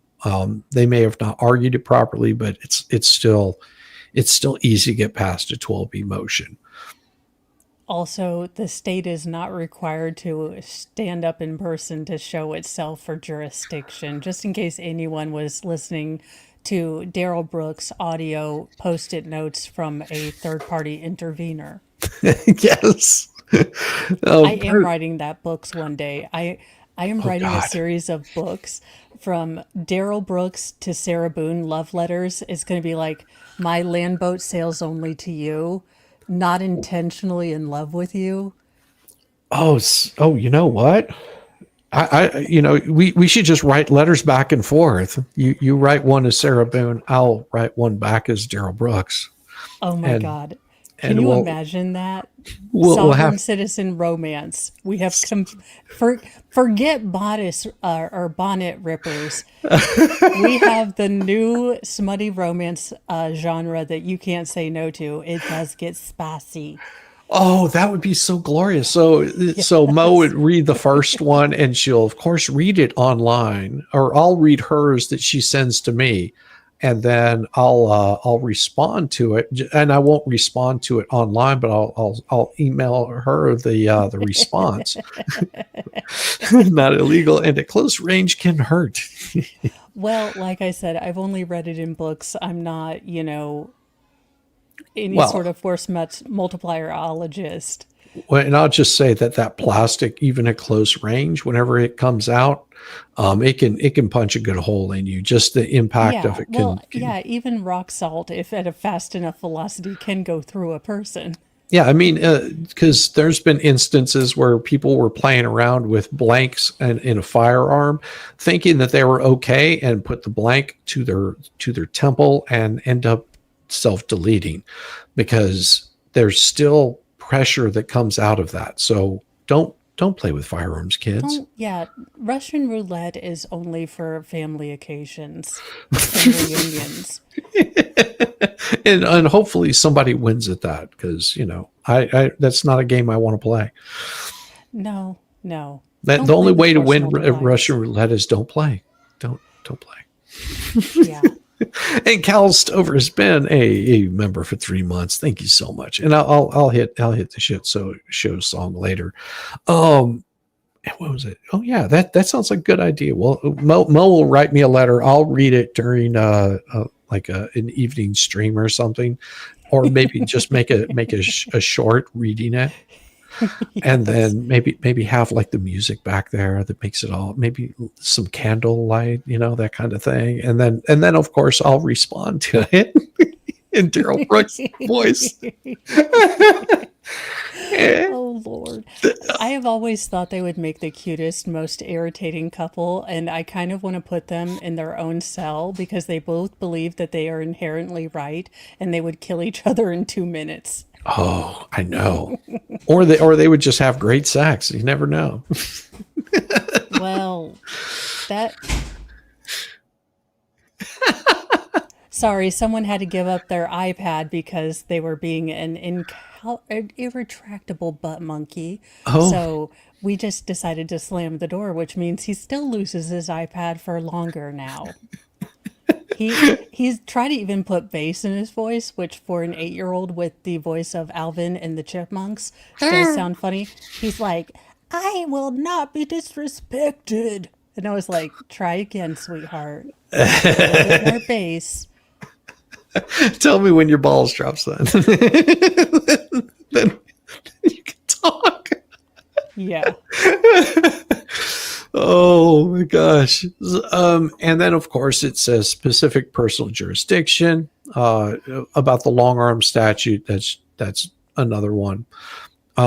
Just basically about the alleging of this based on faulty premises, misleading facts. Hughes argues for dismissal on jurisdictional grounds on the similarly faulty basis that because she resides in New York and her interaction with plaintiffs has been mostly online, she should not be held to Michigan based on her Michigan focused conduct. As stated below, defendant Hughes is wrong for several reasons. And then it gives the statutes and the codes there.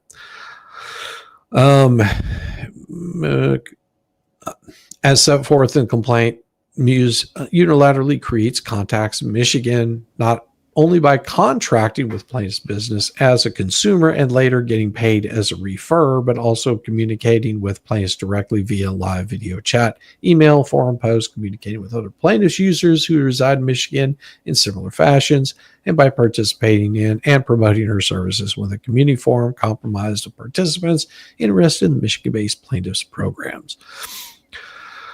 Let's see. I still think that, again, I can see where the lawyer is trying to use their logic and really sell it, but I do believe that this is going to be something, again, I do believe there were some parts of this where some of the defendants went too far and went into tortious interference.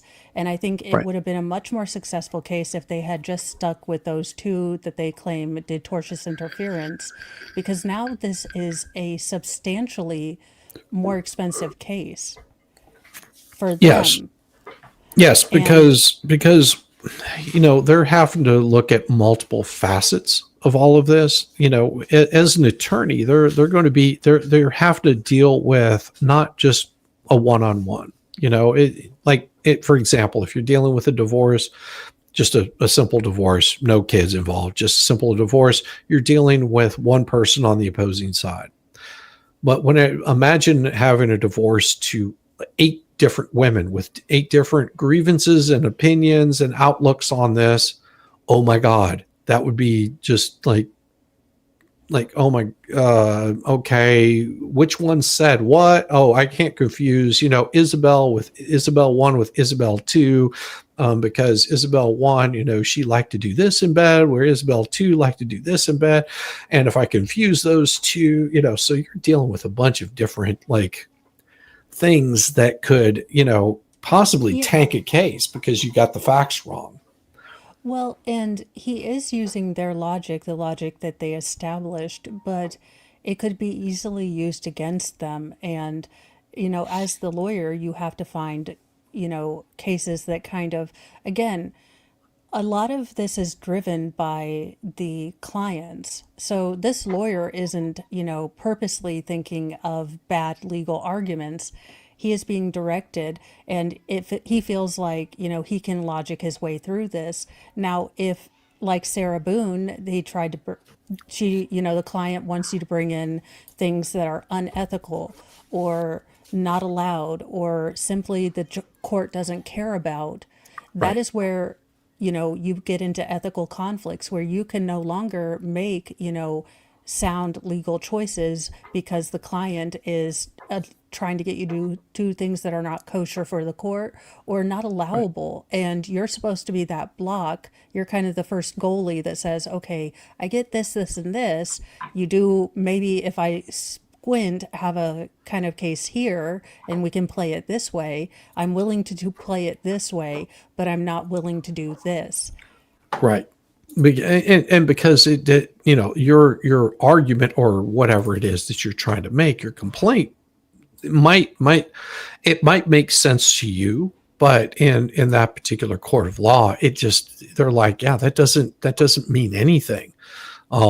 It's irrelevant to this. So I can't bring this information in because it's not going to be relevant in this case. I can't bring up, the fact that, they like pretty feet. That doesn't matter. In the court doesn't care that's your No. issue. And that's the one thing that people really confuse with true crime podcast. I've seen it twice now in my career covering cases where a case, and you can bring in all this extraneous conjecture stuff in these true crime podcasts. So people go in thinking that people are automatically going to be found guilty, and they don't realize, well, hey, why couldn't you bring in this? So and so said this, why can't you bring in that? Because certain things are allowed on a true crime podcast that aren't allowed in court. Exactly. So you And may have a really good case in true crime podcast land, but you don't have a statutory case, or the burden of proof has not been satisfied. well, and also it's and that is one of the problems that you'll see in a lot of people that cover any sort of cases, because there's this, well, didn't you hear, because so and so said such and such about so and so, and who and all, what about this? Did you even look into this? It's just like, this bears no relevance at whatsoever. It No. doesn't. We're looking at the facts of the case, and we're deciding on the facts of the case, not what somebody was hypothetically prophesizing somewhere over here. Yeah, and this is frustrating. I mean, believe me, we had 3 or 4 Michigan press conferences, and they really didn't give us any new information. And that's because they're, even regardless of the suspect passing away, being neutralized, they still have to run an independent investigation. So Yes. these people that are on 4chan, on Reddit, that are digging through this guy's, you know, post to try to figure out a motive, none of that matters, and Nope. without the other relevant facts we don't know about, because we don't have, any any way to crack into, his encrypted stuff, to search his house, to maybe see if he had a notebook or a manifesto, to look into his medical records from the VA, determine if he really did get diagnosed with PTSD. So there are a lot of things that we have to hurry up and wait for the information, even if the suspect isn't alive, or, we feel like they should be able to give us more. Right. And that's sort of the same way with Koberger, for example. Like, a lot of the information that we have about it now, we didn't have at the time that Koberger was arrested and charged. And this is before he pled guilty. We didn't have that information. Nobody had that information because that was part of the prosecution's case. Now, would have all of that been shown in their case? Probably not, but it would have gone to show all of the steps that they went through.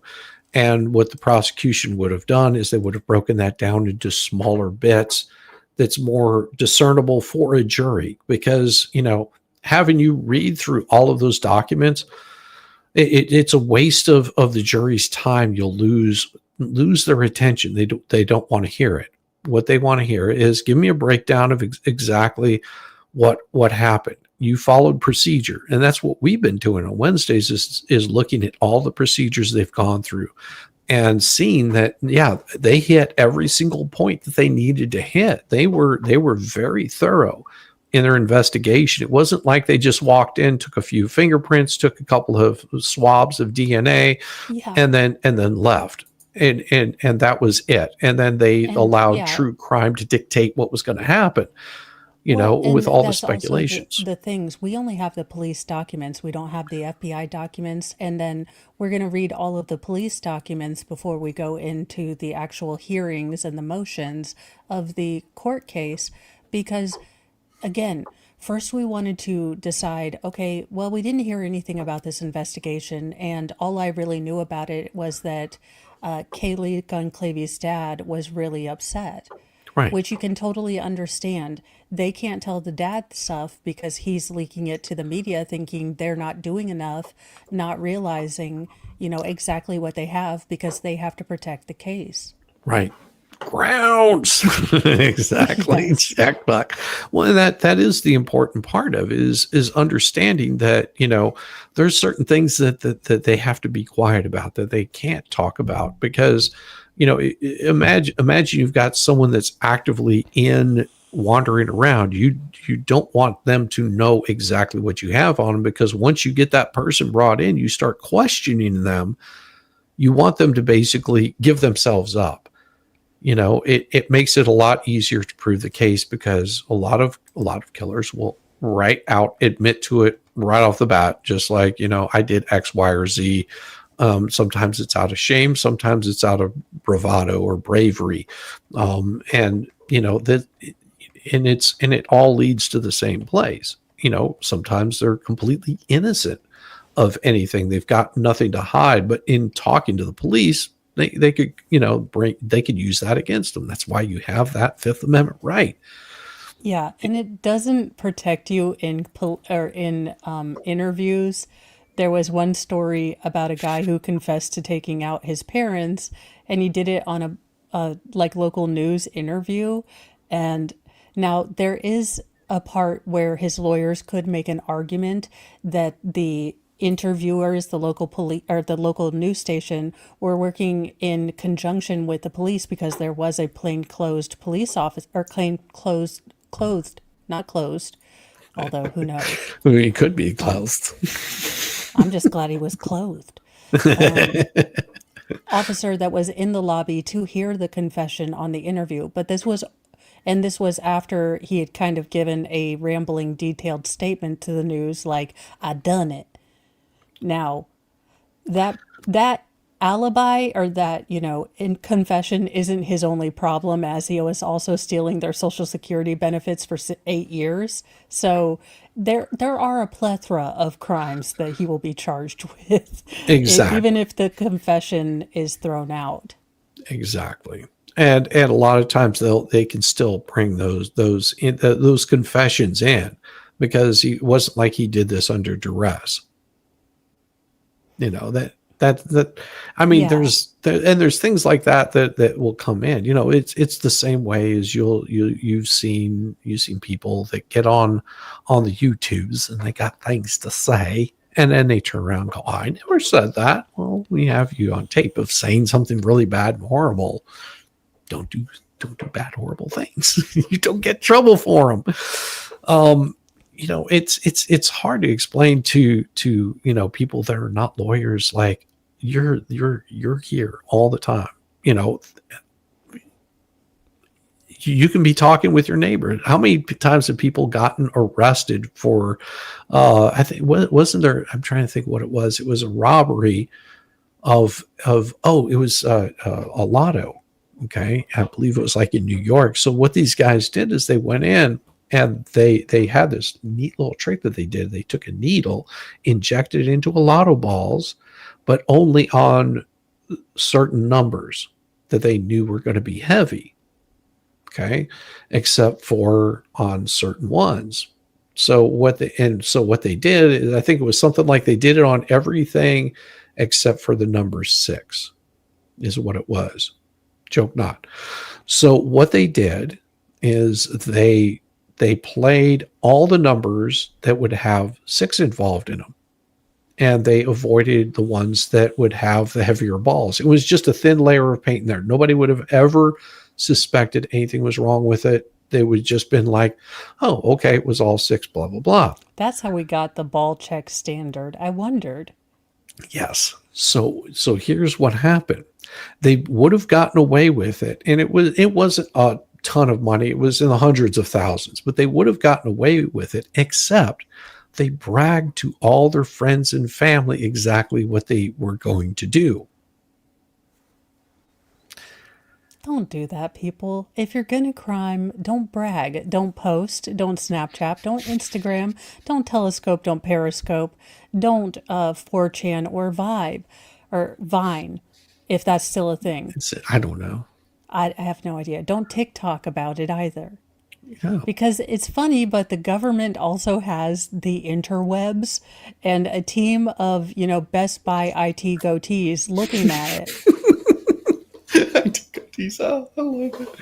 Oh, it's true. It's true. So you finally found out how to change your name here, but somebody still has to explain to me why they didn't allow Mommy to put Shizzywhiznut Shiz as my profile name. I don't know. Maybe it's on Urban Dictionary. It could be. Maybe. I mean, I don't know. The thing is my name is out there. Like I'm recognized for covering certain stuff. It's amazing. I don't know. Didn't know I was that influential. It's not my goal to be that influential. It's just I like to talk about shit. Yeah. I mean, it's cool because I'm trademarked. It's cool. I mean, so is Mo in the Deep End. You've been using this name, Mo in the Deep End, for how long now? 3 years. 3 years. Yeah, it only takes a year. Oh my God, Mom, I'm trademarked. You told me I'd never succeed. Yeah. It's a very basic trademark, but if you've been operating, hey, I'm a basic kind of gal. If you've been operating a business under that name, it's trademarked. And so if someone came in and they were just like, I'm now the Mo in the Deep End, and like took over, tried to sue you saying, oh, I bought the trademark for it, you could come back and say, listen, this is how long I've been online. This is what I've been doing. I just because I didn't file it with a certified trademark corporation, there's a common law trademark that basically covers you. Oh my God, can I show up in a fez and ask if this is an admiralty court? Yeah, you probably could. But I mean, that's only if somebody comes after, like, trying to stake their claim on your business. And also, it's like, why would you want to name your stuff Shizzywhiznut? Come on. Yeah. Were you constantly called Mo? Like, this is a nickname I got from work. Because my real name was too hard to say. Now I contend that 7 letters shouldn't be hard. Is hard to say for people that have a lisp. Yeah, to be fair, I didn't think my name was that complicated, but in true worst daughter fashion, my mom hated it and then I loved it. So I now enjoy the fact that I'm, steadily becoming known as Mo rather than, just because I know it's such a petty thing. It's like, but I'm petty and I own it. Hey, there's nothing wrong with it. It's unique, It's better than a stripper name. Well, I was going to go with Chastity Dawn, or Chastity Crystal, or Crystal Dawn, Misty Dawn, some adjective in dawn. That would have been so funny. I'm just what is it about the name Dawn? Oh, I mean, it's just like it's cool. Yeah, or like destiny is really, really spiritual because I'm like manifesting my destiny. My destiny. I'm Okay, looking this. also, manifesting is not witchcraft. Modern day Wicca is basically like praying and wishing your things in the big universal vending machine, like without doing any work. Now, Yeah. traditional Wicca was actually had tenets, actually had rules and boundaries and very specific things. The Jezebel witches, get over yourself. Like, Yeah. Yeah. I mean, and it requires some effort. Like just okay, I've found my alternate channel name, Bambi Bambi Dawn. Dawn. I love it. I Bambi Dawn. know. Oh, so is that what you're going to do your crafting channel? Just name it Bambi Dawn? Well, my crafting channel to kind of stay normal is Mo in the craft end, just because I know if I look, the Bambi is probably going to be my smuxy chat GPT romance, where I just do the audio over and and I try not to giggle through the whole thing. It's going to take me 80 billion things to not takes to not snort laugh. Well, and I'm looking through this case really quick because a lot of it's just trying to, it looks like for the next quite bit of pieces, they're just trying to establish jurisdiction. Yeah, well, and that's why, again, you can, if it takes you 36 pages to explain your point, then it is too convoluted. It is too complex. Brevity is the, marker of wit, or the soul of wit. It's also the soul of litigation. You want things to be as simple as point blank as you can get them. If you have to go to 7 degrees of Kevin Bacon to explain how she is definitely a Michigander, she's a spiritual Michigander, it's Oh, not an effective argument. but this is where it becomes this particular one. You're going to love Mo. Ooh. All right. So right here, Okay. All twin right. flames at all. Okay. Okay. Where are you? Let's see. I'm trying to find at all. Twin flames. Twin Flames Universe Incorporated et al. Right here. Oh, I'm looking Okay. at the wrong thing. That's Okay, why. because I'm like, I don't see twin flames anywhere. All Where? right. I was like, I'm not I a think I was still readerologist. showing my old screen, which I had closed, but I'm an idiot. Ah, I was like, I where is the twin flames? I'm looking for a T. I can't find all one. right. Why is it doing that? For some reason, it's saying I can't share the screen. I'm giving a hard time. Well, maybe we can pull it up for the next time when it's fresh. That Well, way. this is literally two Oh. pages. Oh, okay. Hold on just a second. I think I know what the problem is, but I have to leave and come right back. So give me just Okay, a second. sounds good. I will tell everyone that the Mr. Mo Vanity Saga. There you go. Do that. All right. So, for those of you who don't know, my husband and I saved up to redo my room on Prime Day. So, we got a vanity and a headboard and all this stuff. Well, after 3 times of getting the vanity put together and then the mirror, which we specifically bought because it can light up, because apparently you're supposed to have light when you're doing this war paint thing.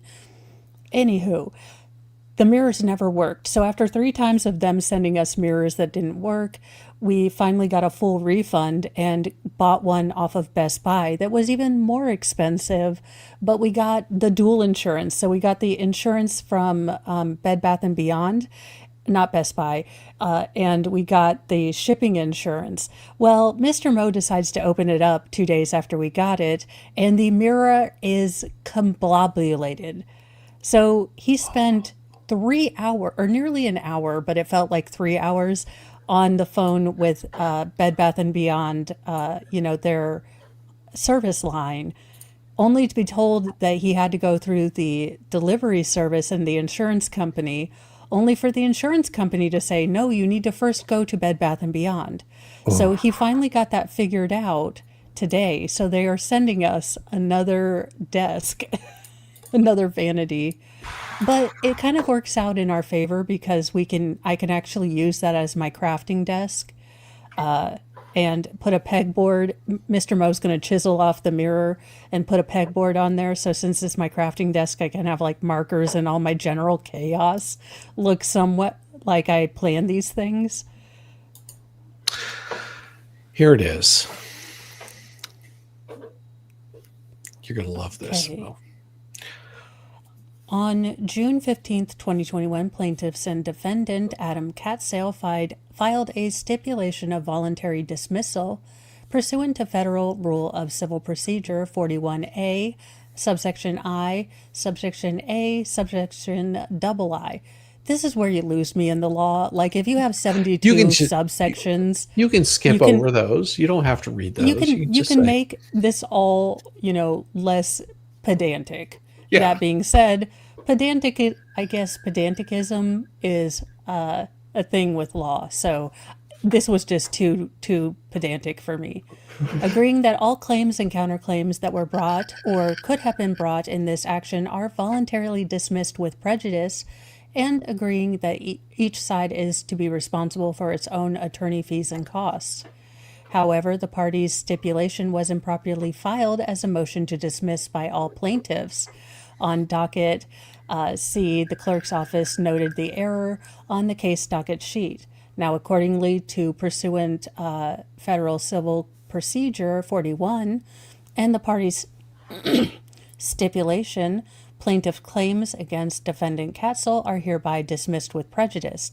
Defendant Catsale's counterclaims are likewise dismissed with prejudice. The parties shall bear sole responsibility for their own attorney fees and costs.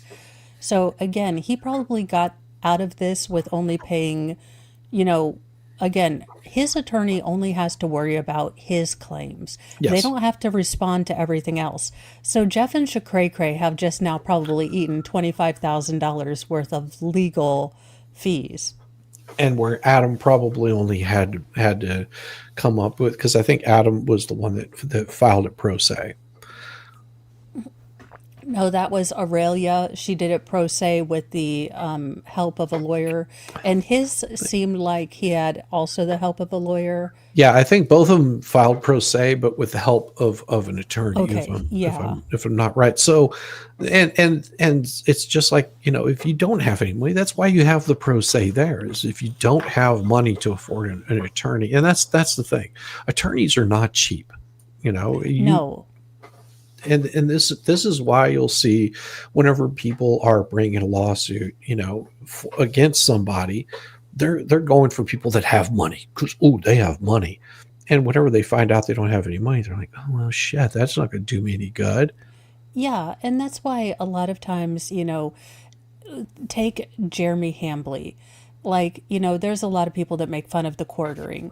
Right. He doesn't go after every one of them. He's, very candid about, hey, this person doesn't like me or that, but, I'm not going to take them to court. They have nothing. Right. It's basically going to be me fighting to get their wages garnished for the rest of their lives. Yeah, I mean, if it's something that's egregious enough that is inciting somebody to do something bad, he will do it. I mean, Yeah. even if it costs him, because they're posing a risk that could possibly turn into criminal. But other than that, it's just like, I mean, just because someone doesn't like me, I got no reason to Yeah. bring him in. But if you start saying things that are untrue and start defaming them, then if Yeah. that's going to cause a problem, you send them I usually a cease and desist, and if they continue on, I foresee that becoming a very big issue here lately with, again, the casual use of "you're a Yahtzee." Again, these are incitement words now, and we know that concretely. yes, We know that absolutely. Mo has the hat for the quartering. No, I look, I like Jeremy. I would love to be able to have an editor that does the fun little things, but if he hawks his coffee one more mother effing time. I Now, agree. he's gotten better. He's gotten better, Right, and I do like his court or his Jeremy Hambley channel where he kind of gives the more uncensored or his raw thoughts. right. I tend to like those better because he tends to be a little bit more, again, all of this is about being authentic. And people like when you're authentic. They might not agree with you, they might not like the words coming out of your mouth, but if you can make a logical argument, people are willing to listen to you. Exactly. And I think Jeremy's pretty good at doing that. I mean, Yeah. he seems pretty solid in the And stuff he's that he. pretty measured. Like, Yeah. again, this is the problem. People will say take his measured responses, his logicked out things, and call him a Yahtzee. And it has become, again, all it takes is one person who believes these people. And the threat has never been made more crystal clear Yes. than it has in the last 2 to 3 weeks. Exactly. And that's why it becomes really dangerous. And I think within the next, I would say, 10 years, you're going to see a big shift in the way that YouTube, Twitter, Twitch, all these places handle these kinds of things. Like they're going to, if they want to continue having unaccountability, if they want to have those let's see, Bambi That is going to Don. be my pen name, Bambi Dawn. Unintentional love, the Sarah Boone and Daryl Brooks, correspondence romance Oh yeah. Yes. by Bambi Dawn, By Bambi Harlequin Dawn. adjacent. Harley Quinn adjacent. But it becomes important in the grand scheme of things. Like if YouTube wants to continue with their 230 protections, then they will lock down those kinds of things that are inciting. I'm not talking about because you don't because you disagree with what someone says.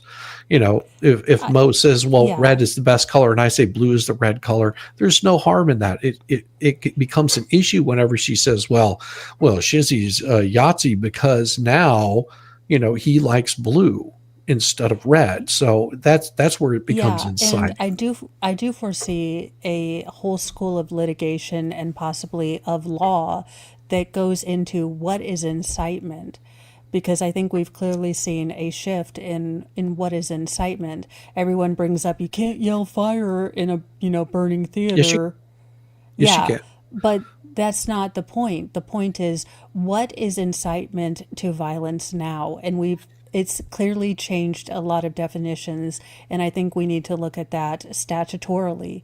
Again, these companies, Right. will say that they are simply a platform and not a publisher, which gets them out, but they need to have very clear terms of service.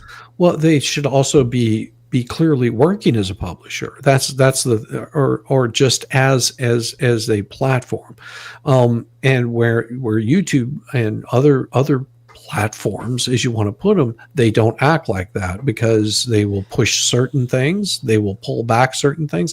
Google just admitted to their stuff that they were doing about people that were commenting about Trump, that they were told by our government to roll those things back. Same way with Twitter. We knew about this stuff. Everybody said, listen, Certain voices are not out there being heard. They're not putting those voices out there. And now Google has even confirmed that. Now that means that they were not acting as a platform, that they were but as a acting as a publisher. publisher. Yeah, and we really need to really, if President Trump does anything, I hope that he really clearly defines 230 exemptions and really holds these companies to higher standards. Right. Again, I'm using you as a platform. You don't have to censor, and the fact that we can't even say red rum or, you know, Pew real pew. yeah, real words, it takes away from that. And they allow their corporate, cable things to do this, but they don't allow independent journalists. And I think that another thing of law is going to be who qualifies as a journalist, who has journalistic protections. Is it solely the, actual lawyers, or actual journalists, or is it anyone who gives up and gives their commentary on breaking news? Because I do think that it's going to need to be clearly defined in the next coming bit. Also, do AI have, journalistic protections? Is it considered a creator? I mean, there are Yeah. just a lot of things that we are going to have to. This is a changing world, and law should always be malleable enough to adapt to a changing culture. Well, and here's the thing that a lot of people don't understand. AI, where everybody's on the whole AI craze. Think about this. They were also on the dot com bubble, and look at where dot coms are now, as compared to where you had a hard time getting a dot com. And everybody was trying to sell you this service, and there was thousands and hundreds of all this crap out there.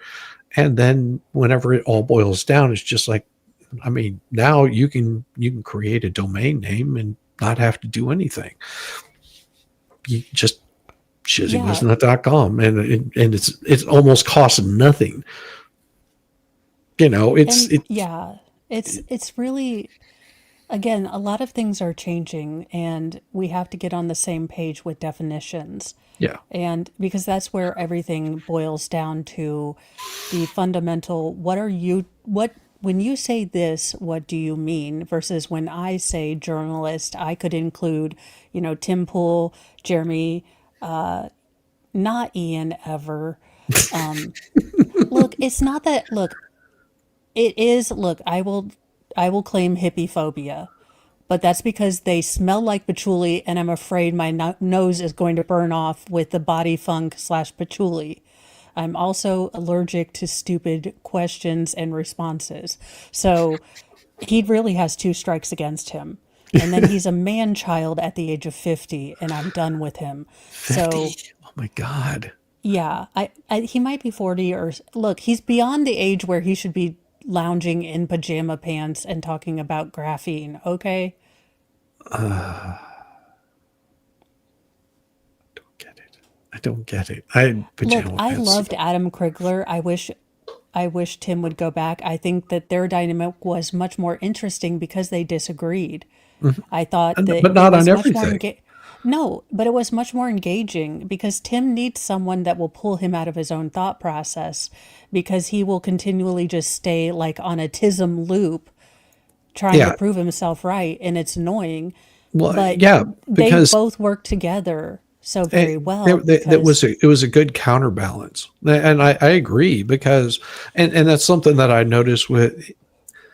I did notice that with Tim Pool. That's what sort of turns me off to watching anything that he does, is because he gets on this idea, and that idea just he well, just that's the he same talks about reason. it over and over and over, and it's just like you get fatigued by it. It's just like, Yeah, it's the same reason I no longer watch Crowder. right. He doesn't like people that push back or that get more popular than him. And quite honestly, look, dude, I get it. Divorce sucks. Your wife seems like a hose beast, or your ex-wife, but he's gotten much more angry. And that sells to a certain demographic, but it doesn't appeal to me. So Right. I just don't watch him as much anymore. Right. Well, and also I just don't have time to. Yeah, that's the other thing. Like, there's a lot more, not that I'm whining because I generally get to wear wigs and listen to Megan, her funny songs as my job, but there is a lot more behind the scenes than what I thought before I became a creator. I was like, these jackasses just print money being a jackass online. I can be a jackass. I can be a jackass all day. I'm like, no, Yeah, you like can't. I do it for free anywho. So print Yeah. that money, baby. Oh my God. I try, I've told this to other people also. It's just like anybody can get on here and do this. Then there's people that are far more talented than I am that can do the same thing that I do. I mean, it's not really hard, but you're still not me. So go for it. Mo, one time I said Tim was a control freak on X and his own sister liked the comment. It was really his sister. I'm not making it up. I do know that he's had a contentious, relationship with his family. And I do think that there is that sort of tension when one of them makes it big and the other ones haven't quite.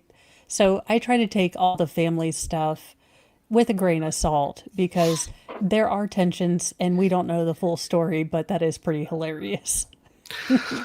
Well, I think we're about to end here, and what I'm going to do is I'm going to play something cheerful before we completely bail out of here. And I let Mo listen to this earlier, and she was just like, "Oh, I really like that." I was like, "Listen to the lyrics." Rock this boat, don't let it slow. I want it harder, let the whole world know. Moonlight's heavy, tide runs deep. I'm begging you now, don't let me sleep. Every wave just fuels the fire. Pull me closer, take me higher. I don't care, the neighbors here make me scream. Make it crystal clear. Wild night on the water, I want more. Push me harder, rock this boat. Every motion set me free. And innocent Mo is like, they're talking about swimming, aren't they? Or a walk, or, they must have been like Jesus in the storm before he woke up and changed it. Yes. Drag me under, pull me in. Deck is shaking, I can't resist. Drown me deeper with every kiss. I don't want soft, I don't want tame. I want you shouting out my name. Let the stars hear what I crave. With every wave.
Say hi to